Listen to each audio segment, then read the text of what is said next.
का दावा करता है। आगे बढ़ेंगे, एक और सोशल इशू पर बात करेंगे जो कि भारी मार्जिन की डिमांड है। पेट्रोल आपको पता है कि एक आम ज़रूरत है, हर इंसान की ज़रूरत है। पेट्रोल नहीं होगा तो ज़िंदगी का पहिया नहीं चल सकता।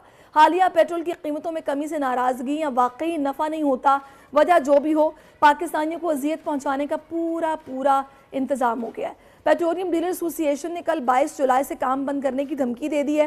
मुसद्दिक मलिक भी आ रहे हैं कराची इन मामलात को हल करने के लिए। आखिर वजह क्या है, ये जानने के लिए इस वक्त पेट्रोलियम एसोसिएशन के अब्दुल समी खान साहब हमें ज्वाइन कर चुके हैं, चेयरमैन है पेट्रोलियम डीलर एसोसिएशन के। अस्सलाम वालेकुम समी साहब। जी वालेकुम सलाम। समी साहब क्या नाराजगी आप लोगों की, क्या आप लोगों के तहफ़्फ़ुज़ात हैं, कुछ बताएंगे? देखिए, नाराज़गी तो बिजनेसमैन की हिम्मत नहीं है कि वो नाराज़गी करे। मसला ये है कि हमने 6-7 महीने पहले अब्बासी साहब पूरी डेलीगेशन को यहाँ लेके आए थे, जिसमें मुसद्दिक मलिक भी थे, सेक्रेटरी ओगरा के चेयरमैन, और कोई बचा नहीं था। तो हमने उनसे एग्रीमेंट कर लिया कि हम जिस पे हम राज़ी भी नहीं थे कि हम नहीं चाहते थे पब्लिक को कोई तकलीफ़ हो, तो हमें 6 रुपये पर लीटर का मसला हल हो गया। मगर हमारा एक गवर्नमेंट से 98 में एक एग्रीमेंट हुआ था कि वो हमारा कमीशन 5% कर देगी, और सन 4 तक उन्होंने 4.5% तक दिया, फिर कम होते आए होते। बदकिस्मती ये हुई कि इतना इन्फ्लेशन हो गया, इस 7 महीने में बिजली दुनिया भर की चीज़ें हो गई, और वो हमारे बर्दाश्त से बाहर हो गई। स्मगलिंग खुलेआम हो रही है। चीफ मिनिस्टर बुलसान कह रहा है कि हमने खोल दिया है, पेट्रोल और डीजल आते रहे। तो उससे एक नुकसान ये हुआ कि 30% हर डीलर की सेल कम हो गई। अब जो बहुत ही कम सेल करते हैं तो वो तो बहुत माइनस में चले गए हैं, वो कारोबार नहीं कर सकते। हम कभी भी ये कदम उठाने के लिए तैयार नहीं होते। थोड़ा सा जरा नाजरीन की आसानी के लिए थोड़ा समझा दीजिएगा, क्योंकि एक आम बंदे को ये पता है कि पेट्रोल जिस रेट पे आप लोगों को मिलता है उससे आप 1 रुपया 1.5 रुपया ऊपर बढ़ा के आप लोगों ने बेचना होता है, और वही आपका प्रॉफिट होता है। पेट्रोलियम लेवी का भी ये सारा मामला दरमियान में है। तो ये किस तरह आप लोग नुकसान में हैं? कैसे आप लोगों की सेल्स कम हो रही हैं? क्योंकि पेट्रोल तो जितना आप लेंगे उतना आप बेचेंगे, जिस रेट पे लिया होगा उससे थोड़ा बढ़ा के बेचेंगे, तो कैसे नुकसान हो रहा है? आवाज़ सही नहीं आ रही। मैं ये कह रहा हूँ, दवा और तेज़ कर दें। मैं ये कह रहा हूँ कि पेट्रोल लेवी का एक अलग मसला है। हम तो ये कह रहे हैं कि हमसे वायदा किया था इन्होंने 7 महीने पहले कि हम आपका कमीशन बढ़ा देंगे, मगर बदकिस्मती ये हुई उसके बाद से बिजली की 3 गुना कीमत बढ़ गई, और स्मगल पेट्रोल डीजल आने शुरू हो गया, हर अखराजात बढ़ गए।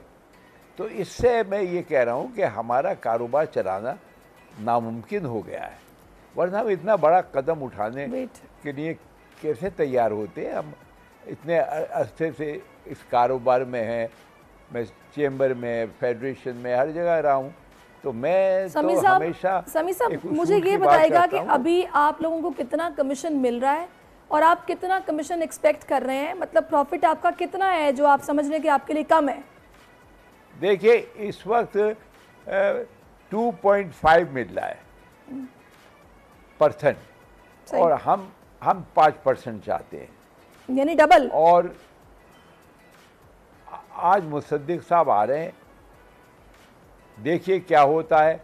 अगर हमारे मुतालबात हम थोड़ा इधर उधर तो मिल के कर सकते हैं, मगर हम मुतालबात हमारे अगर नहीं माने तो हम अभी समी साहब, मेरा ख्याल है कि 253 रुपये फी लीटर है पेट्रोल। तो अगर ये आपका कमीशन डबल हो जाता है, इसको 5% पे ले जाते हैं, तो फिर पेट्रोल की कीमत क्या होगी? देखिए, ये अपना एडजस्ट करेंगे। जैसे अभी 9 रुपये और 7 रुपये पेट्रोल में कम कर दिए हैं, वो उसमें एडजस्ट कर सकते हैं, इससे इसका ताल्लुक नहीं। उसको छोड़ें आप, मुझे ये बताइएगा कि एक आम आदमी के लिए आपसे पूछ रही हूँ, अगर तो आपके इस मुतालबे को मान लिया जाता है और आपका कमीशन 2.5 से बढ़ाकर 5 कर दिया जाता है, तो पेट्रोल का रेट क्या मिलेगा आवाम को? देखिए, ये एडजस्ट करते हैं डीबी में, किसमें, ये इनकरमेंट का काम है। अब हमें आवाम की ज़रूर फिक्र है, मगर हमें भी तो पेट भरना है।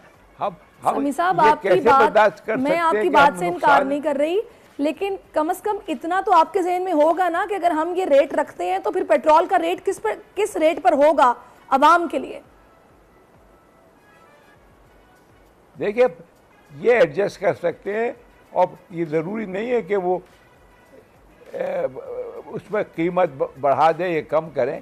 इनको खुद सोचना चाहिए कि जो इन्होंने अपना दोनों कीमतें इतनी कम कर दी। अच्छा, वैसे समी साहब, आपको नहीं लगता कि अभी हम लोग ट्रांजिशन के पीरियड में हैं? आपको पता है कि आगे इलेक्शन की तैयारी हो रही है, बड़ी मुश्किलों से हमें स्टैंड बाय मुआहिदा हमारा IMF के साथ हुआ है, जिसकी वजह से जाहिर है हमें उनकी शराइत भी पूरी करनी है, पैसे की वैसे ही कमी है। आगे इलेक्शंस होंगे, एक स्टेबल गवर्नमेंट आएगी, चीज़ें बेहतर होंगी तो चीज़ें मजीद बेहतरी की तरफ जाएंगी आप लोगों के लिए भी। तो आप लोगों ने कुछ जल्दी नहीं कर दी? जो केयर टेकर गवर्नमेंट आएगी उसका तो कोई इख्तियार नहीं है हमें। इसी वजह से हमने इनके सामने जो इन्होंने वायदे किए थे, उनके मुस्तदिक साहब मौजूद थे, तो हम उनको याद दिलाना चाह रहे हैं। और आपका कहना सही है कि पब्लिक का क्या होगा। देखिए, पब्लिक तो अगर हमारा गुजारा नहीं हो तो पंप हम तो चला नहीं सकते हैं, तो वो भी तकलीफ में होगा। और इससे कुछ डीलर मुमकिन है 1-2% फ़ायदा उठा दें, कोई गलत काम करे, वो मेरे एसोसिएशन का उसूल नहीं है। हम चाहते हैं हमें मुनासिब मार्जिन मिले और ईमानदारी से हमारा कारोबार चले। ये तो वही बात हो गई अवाम के लिए कि सर मुंडवाते ही औले पड़ने शुरू हो गए हैं कि जहां उन्होंने 9 रुपये कम नहीं किए कि अब आप लोगों ने महाज खड़ा कर दिया कि भाई हमें प्रॉफिट ज़्यादा मिलना चाहिए। अवाम ऑलरेडी परेशान थे। बहुत शुक्रिया आपका अब्दुल समी खान साहब, आप हमारे से रहे। और आप लोगों को सोचना चाहिए अवाम के लिए, जाहिर है वो एक परेशानी से ऑलरेडी गुजर रहे हैं और ऊपर से आप लोगों ने एक नया मसला खड़ा कर दी। खैर, मुसद्दिक मलिक साहब आते हैं, देखते हैं क्या सूरत हाल बनती है। नाज़रीन, एक ब्रेक लेते हैं, ब्रेक के बाद वापस आते हैं। Stay with us. आजकल जिंदगी ही सुबह आउट ऑफ कंट्रोल है, दुनिया बोल